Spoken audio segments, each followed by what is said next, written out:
Hello everyone, welcome to miss Mona blogger. आज मैं आपसे कुछ अपनी जर्नी शेयर करना चाहती हूँ। गाइस, ये फ़र्स्ट टाइम नहीं है जो मैं एग्ज़ाम देने जा रही हूँ। मुझे भी 10 साल हो गए हैं इन कॉम्पिटिटिव एग्ज़ाम्स को देते हुए। स्टिल मुझे भी हर बार निराशा हासिल होती है। बट बहुत बार मैं डीमोटिवेट भी हो गई थी। बहुत बार निराशा कि मेरी ही किस्मत क्यों ख़राब है, मैंने ही ऐसे बुरे कर्म किए हैं कि भगवान जी ने मेरी इतनी किस्मत ख़राब लिख दी है। बट फिर कोई एग्ज़ाम आता और मैं फ़ेल कर देती, फिर कोई एग्ज़ाम आता और मैं फ़ेल कर देती। बट वही हर बार का काम, निराशा, failure, every time you can't believe. आप विश्वास नहीं कर पाओगे कि 10 साल हो गए हैं, 10 साल। बच्चे भी बड़े हो रहे हैं और अभी भी मैं एग्ज़ाम्स दे रही हूँ। कहीं ना कहीं से कोई ना कोई मोटिवेशन ऐसी मिल जाती है कि नहीं, वो कर सकते हैं तो हम क्यों नहीं कर सकते। भगवान ने जैसे उन्हें बनाया हमें भी तो वैसे ही बनाया है। बट ये है कि हमें अपने अंदर वो खूबी ढूंढनी है कि नहीं, वी कैन डू, मैं ये कर सकती हूँ। स्टूडेंट्स, वही मैं बता रही हूँ कि 10 साल से कोई एग्ज़ाम मेरा क्लियर नहीं हुआ। बट कोरोना टाइम में, कोविड जब था, तो मेरा एचटेट और सीटेट हरियाणा का क्लियर था। उसी साल ही मेरा एचटेट और उसी साल ही मेरा सीटेट क्लियर हुआ था। थोड़ी सी आशा की किरण जगी कि नहीं, अगर मैं ये कर सकती हूँ तो मैं कुछ भी कर सकती हूँ।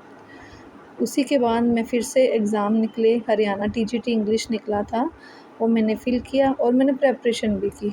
बट मेरा डीवी भी हुआ था, उसके बावजूद भी फाइनल लिस्ट में मेरा नाम नहीं आया था। फिर बहुत ज़्यादा कुछ दिनों तक तो इतना डिप्रेस्ड रही कि नहीं, मैं हूँ ही नहीं किसी काबिल, मैं किसी काबिल ही नहीं हूँ। कुछ दिनों तो मैंने बुक्स को हाथ भी नहीं लगाया था। बट फिर मैंने यूपी टीजीटी का भी फिल कर रखा था एग्ज़ाम,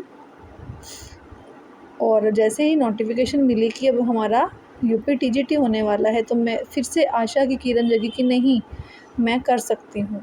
फिर से मैंने तैयारी शुरू करी। मैंने स्कूल ज्वाइन किया हुआ था, मैंने स्कूल भी लीव कर दिया कि नहीं, मुझे अपना एग्ज़ाम क्वालिफ़ाई करना है। फिर वही, अब एग्ज़ाम डेट एक्सटेंड हो गई है और थोड़ी सी निराशा फिर से आ गई है कि अब कौन सा एग्ज़ाम की प्रिपरेशन की जाए। मैंने आरआरबी का भी फिल किया हुआ है और यूपी टीजीटी का भी। अब दोनों में मैं भी फंसी हुई हूँ। थोड़ा सा कन्फ्यूज़न है कि किसकी प्रिपरेशन की जाए, क्योंकि सब्जेक्ट्स बिल्कुल ही डिफरेंट हैं। बट स्टूडेंट्स, वही है ना, हमें अपने अंदर एक मोटिवेशन जगा के रखना है कि नहीं, मुझे करना है। तो क्या है इसका सॉल्यूशन, मैंने तो यही निकाला है कि मैं टाइम बाँट दूँ।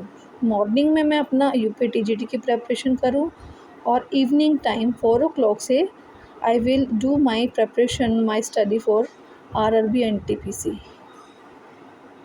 गाइस, अगर आपके पास भी कोई सजेशन हो कि नहीं, आप इस पर करिए, ये एग्ज़ाम पहले है, सिर्फ आप अपना इस पे फोकस करें, तो मुझे सजेशन दीजिएगा। हो सकता है किसी का सजेशन किसी की लाइफ बदल दे, है ना। तो स्टूडेंट्स, वही है कि अगर आप डीमोटिवेट होकर बैठे हो कि नहीं, मेरा एग्ज़ाम क्लियर नहीं हो पा रहा, मैं फेलियर हूँ, तो स्टूडेंट, शायद मुझसे बड़ा फेलियर कोई नहीं होगा। 10 सालों से लगी हुई हूँ, तब भी कोई एग्ज़ाम क्लियर नहीं हुआ। फिर भी लगी हुई हूँ कि नहीं, मैं कर सकती हूँ, मैं कर सकती हूँ, है ना।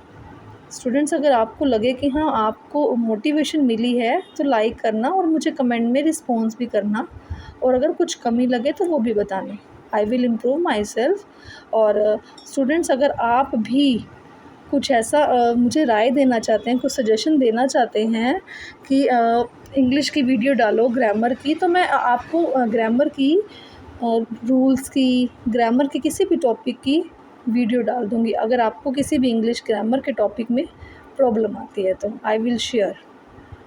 Okay, thank you so much.